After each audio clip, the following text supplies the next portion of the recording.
स्वामी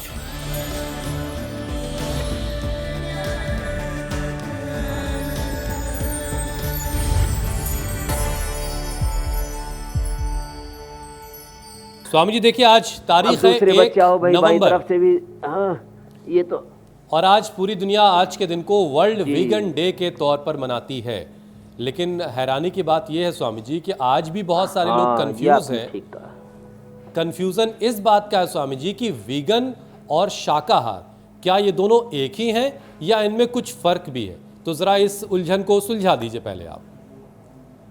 बस केवल फर्क इतना ही है, ये दरअसल क्या है, कुछ लोगों के दिमाग में ये डाल दिया कि जो है दूध और घी ये भी जो है इसको भी छोड़ा जा सकता है।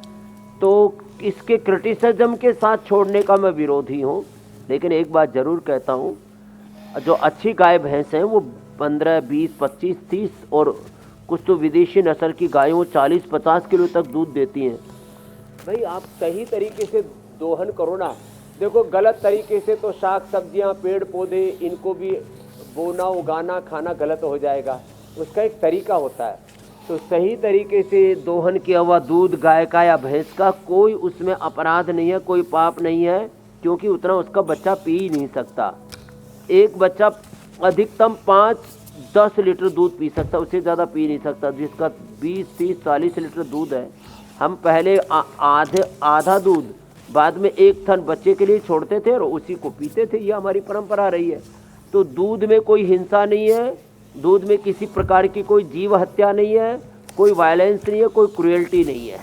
तो दूध घी कोई खाना चाहे तो खा सकते हो, कोई छोड़ना चाहे तो छोड़ दो, ये उनकी मर्जी की बात है। लेकिन शाकाहार ये हमारे शास्त्र सम्मत, विज्ञान सम्मत और पूरी तरह से हमारे शरीर के प्रकृति के अनुरूप तत्व है। वेगन में लोग दूध और घी माने डेयरी प्रोडक्ट भी छोड़ देते हैं, उसके भी विकल्प लोगों ने बना लिए हैं। मंडूकासन, योगा मुद्रासन, जिनका डाइजेशन वीक है, ठीक है स्वामी जी, वज्रासन में, पद्मासन में बैठ के ऐसे आगे झुकते हैं। अब जरा एक एक छोटे छोटे विषय आपके सामने रखता हूं, लीवर किडनी इतने जबरदस्त हो जाते हैं क्योंकि तो ऐसे बहुत सारी चीजें वेगन बने। मांसाहार तो सेहत के लिए अच्छा नहीं है मेरे भाई। ठीक है, अब जरा एक एक करके छोटी छोटी बातें आपके सामने रखता हूं ताकि लोग उसको समझ सके, वरना सारी चीज़ें आपस में उलझ जाती हैं। स्वामी जी देखिए, कई बार लोग जो है वो दूध छोड़ने से डर रहे होते हैं और उसकी वजह ये होती है कि वो ये सोचते हैं कि कैल्शियम और प्रोटीन की कमी हो जाएगी, शरीर में किसी भी तरह की डिफिशियंसी ना हो, कोई कमी ना हो। इसके लिए एक्स्ट्रा क्या ऐड किया जा सकता है स्वामी जी? तो प्रोटीन के लिए दालें, सोयाबीन और जैसे बादाम का, मूंगफली का, चने का बहुत अच्छा दूध बन जाता है। आपने चने का जिक्र नहीं किया, चना का भी, चने को भिगो दो रात को और सुबह अच्छे से उसको मिक्सी में घोट लो, उसका भी बढ़िया एकदम रिच हैवी प्रोटीन के साथ मिलेगा, रिच प्रोटीन के साथ। और हमने तो ग्रीन प्लांट प्रोटीन करके पूरा एक 72% एक्टिव प्रोटीन है इसके अंदर, 80% का व्यू प्रोटीन और 90% का आइसोवेदा। तो प्रोटीन की कमी नहीं होगी। दालें, उसमें प्रोटीन पूरा मिल जाता है और बादाम, अखरोट, मूंगफली आदि में प्रोटीन पूरा मिल जाता है। मूंगफली को भिगो देते हैं तो उसकी गर्मी भी निकल जाती है।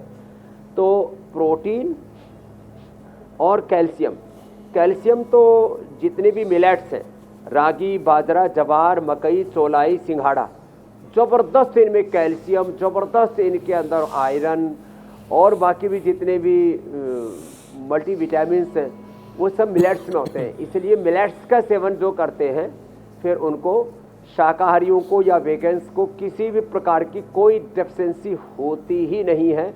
ये विज्ञान सम्मत और अनुभूति जो है बात है जी, विज्ञान सम्मत और अनुभूतिक सत्य है, ये एक्सपीरियंस्ड ट्रूथ है। और आपके सामने हम बैठे, हम तो शाकाहारी और जो है उसमें भी विशुद्ध रूप से अल्पाहारी शाकाहारी है। तो और हमारी हड्डियाँ, मांसपेशियाँ देखो, मसल्स देखो, कोई कमज़ोर नहीं है। सारे मसल्स देखो, बॉडी का स्ट्रक्चर देखो, बॉडी की शेप देखो, और एनर्जी तो ऐसी है।